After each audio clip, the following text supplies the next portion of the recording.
Lord of Mysteries 2, Circle of Inevitability. Chapter 9 Magazine. As the night settled in, Lumion finished dealing with his neighbors who had come to borrow the oven. He made his way up to the second floor, entering the room that served as Aurora's study. In Cordu, many folks were destitute and couldn't afford their own ovens or large stoves. When they needed to toast bread or smoke meat, they had to borrow it from others and use it on the spot. Aurora had always been lenient and accommodating when it came to this. Anyone could borrow her oven, but they had to pay the fuel costs or bring their own coal and wood. Currently, she had donned her white silk nightdress and was curled up in a reclining chair, her focus solely on the book she held under the bright battery-powered lamp on the desk. Lumion didn't wish to disturb her, so he nonchalantly pulled out a thinner book from the bookshelf and took a seat in the corner. Hidden Veil. What kind of magazine is this? Lumion pondered, gazing at the cover that was adorned with cryptic symbols. He swiftly flipped through the pages, and the more he read, the more he was taken aback. This magazine delved into the very existence of the human soul. It discussed how all beings had a spirit, and through secret methods of communication between different spirits, one could obtain various kinds of aid. Even if one wasn't devout, even if they only attended the eternal blazing sun cathedral to pray and partake in Mass occasionally, two words couldn't help but flash through Lumion's mind: sacrilege. Taboo. As a warlock who would undoubtedly be burned at the stake by the Inquisition if her true identity was exposed, it was customary for Aurora to have such books at her residence. However, Lumion could tell that this magazine had received the government's permission for publication. Can such a thing be openly published? Didn't they say that publication censorship had always been very strict? Or is this a fake permit? Lumion looked up at Aurora and inquired, "Is this a prohibited magazine?" Aurora took her eyes off her book and glanced at her brother. She responded in a nonchalant tone, "In the past, it was underground fiction. Later on, for some reason, it cleared the censors and was officially published. The Eternal Blazing Sun Church actually didn't care and tacitly agreed." Fiction? Lumion was taken aback by his sister's choice of words. "Of course, it's fiction. You're not taking it seriously, are you?" Aurora laughed. "If what's written is true, do you think it can still be published? If you follow the method written on it, other than making yourself mentally weak and neurotic, there won't be any additional gains. Yes, there will occasionally be something real, but without the corresponding ritual language, it'll be a waste of effort no matter how hard you try." This was the professional evaluation of a warlock. "All right." Lumion couldn't hide his disappointment. "I just find it strange that this can be published." Aurora took a deep breath, her puffed-up cheeks accentuating her pondering. "I don't know either. Perhaps it's because the world has been seeing an influx of supernatural events lately, and it's becoming increasingly difficult to conceal them. The public is becoming more aware of their existence, and the government is slowly easing its grip on such topics. That's why books like these are being published. Intrier, Psychic, Lotus, and Arcane are the most popular magazines. I have them all on my bookshelf. If you want to come up with more realistic stories for the tavern, you should give them a read." Lumion responded eagerly, his interest piqued. Simultaneously, he let out a wistful sigh deep in his heart. Aurora's hoard of books was truly impressive and diverse. Thanks to these tomes and Aurora's occasional elucidations, Lumion, a lad who had forsaken his schooling, had managed to acquire a reasonable comprehension of the world, continent, and nation he called home. The world was divided into two great continents, one to the north and one to the south, separated by the treacherous Berserk Sea, where raging hurricanes battered any who dared to sail its waters. But the truly mysterious lands lay to the east and west, on the legendary eastern and western continents. No one had ever set foot there, and some wondered if they even existed at all. Lumion and Aurora lived in the Intis Republic, a land situated in the heart of the northern continent. It was a nation bordered by the Fog Sea to the west, the Faysac Empire to the north, and the Hornacis mountain range and the Lone Kingdom to the east. To the south lay the Feynapotter Kingdom, Lenberg, and Mason.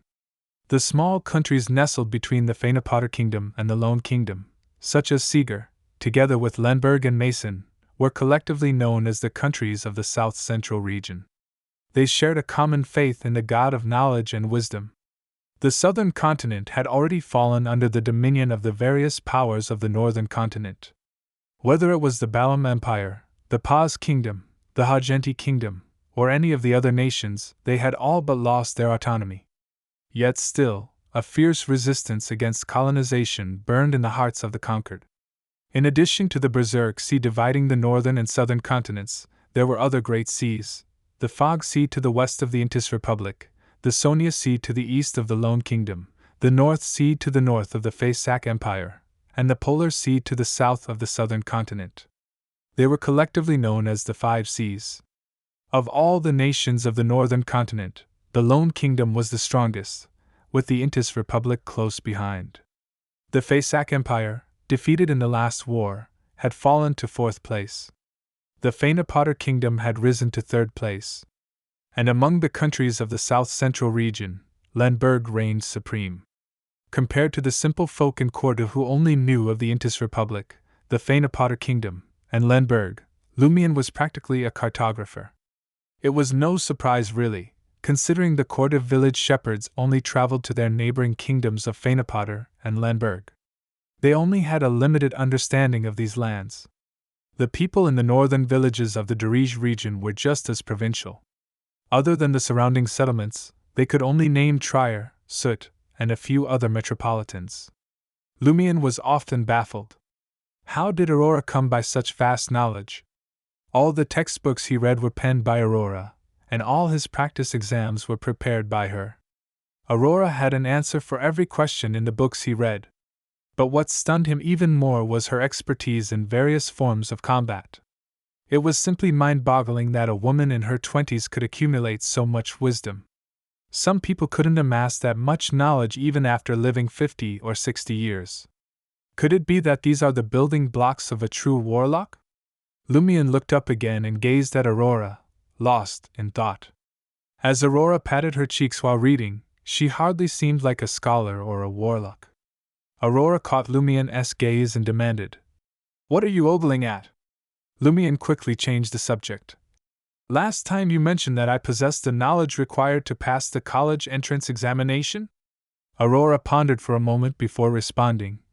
"In theory, you could gain admission to any university, but since I never took that particular exam, I can't say for certain what questions will be asked.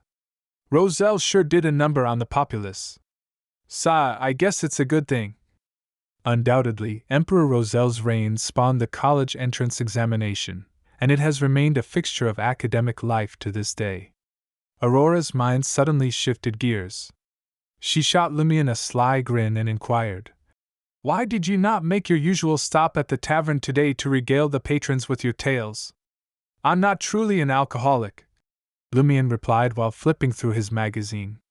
"Reading at home is equally enjoyable, and it helps to calm my nerves and ease my mind." Lumian silently added. Aurora nodded and glanced over at Lumian's spot in the corner of the room. "Why are you sitting so far away, putting on an act of pitifulness, weakness, and helplessness? Come closer. You need proper lighting to read at night, otherwise your eyes will suffer." "Aurora sure has a way with words," Lumian mused.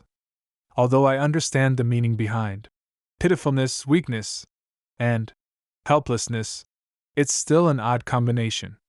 Supposedly used to her idiosyncrasies by now, Lumian retrieved a chair and moved closer to the desk where Aurora sat. The two of them spent the evening reading in silence, occasionally chatting, as the sound of their breathing mingled with the rustling of pages and the soft breeze that wafted in from outside the window. Peaceful and soothing. As he bid Aurora good night, Lumian slipped back into his quarters. He peeled off his coat and draped it across the back of the chair. He couldn't risk bringing the wand card to bed with him. That would only raise suspicion, and his sister had sworn to keep a watchful eye on him at all times. Just as he was about to approach the bed, Lumian froze, his heart skipping a beat. His sharp eyes darted around the room, and he adjusted the chair that was usually positioned at a diagonal angle to face the window. Then, he crawled into bed and extinguished the kerosene lamp resting on the cabinet next to him. As he drifted off into the depths of slumber, Lumion was suddenly startled awake. The bedroom was shrouded in a dense, gray fog. Lumion, who was already mentally prepared, calmly took in his surroundings and made a realization. The chair that he had meticulously arranged before retiring for the night was still positioned at an angle in his dream, just as it had been in reality in the past. This suggested that the dream world he had entered was not an exact reflection of reality. Perhaps it was a manifestation of his deepest subconscious desires. Although Lumion couldn't decipher its meaning, he knew that it was something to be remembered. He walked over to the window, placed his hands on the sill, and gazed out. The mountain made of brownish-red stones and reddish-brown soil, and the collapsed buildings that surrounded it, were still present. The eerie silence of the place was deafening. Time quickly passed. After much contemplation, Lumion made a firm decision. He would embark on a preliminary exploration of the area tonight. His past life on the streets had turned him into a man of action. He didn't rush downstairs, however. Instead, he opened the cabinet and began to pile on clothes. He didn't need them to keep warm, but he wanted to increase his defensibility in this way. He grabbed a cotton shirt, cotton pants, and a leather jacket, stretching his body to feel the fit. Any more clothing would only hinder his agility, and that was crucial in a situation like this. As he adjusted to his current state, Lumion had a sudden thought. This is my dream. Can I get whatever I want? With that intention, he muttered to himself. I want a breastplate and a revolver. I want a breastplate and a revolver. The room was still shrouded in a thin, gray fog. This won't do. This dream is special. His disappointment was palpable, but he quickly regained his composure and made his way to the bedroom door. Stepping out into the corridor, he found himself in complete darkness. It was murky and dim. Lumion pushed open the door to Aurora's bedroom and then her study. The layout was slightly different from reality, but he recognized it immediately. The biggest difference, of course, was that Aurora was nowhere to be found. The entire scene was frozen in shades of gray. The first floor was no different. Lumion scanned his surroundings, searching for a weapon to defend himself. He knew his home better than anyone else and quickly found two viable options. The first was a 2-meter-long fork made of steel. Aurora had said that it was effective and outstanding as long as the target didn't have a long-range weapon. The second was a sharp, iron-black hand axe. Ah, why not both? Lumion couldn't help but think of Aurora's oft-repeated phrase, but he quickly dismissed the idea. Today was all about reconnaissance. He needed to be sly, hidden in the shadows. Lugging around a cumbersome weapon would only hinder his movements and give him away. Taking a deep breath, Lumion stooped down to retrieve the axe. He rose to his full height and set off towards the door, barely visible in the misty haze. With a deft hand, he opened the door, not making a sound.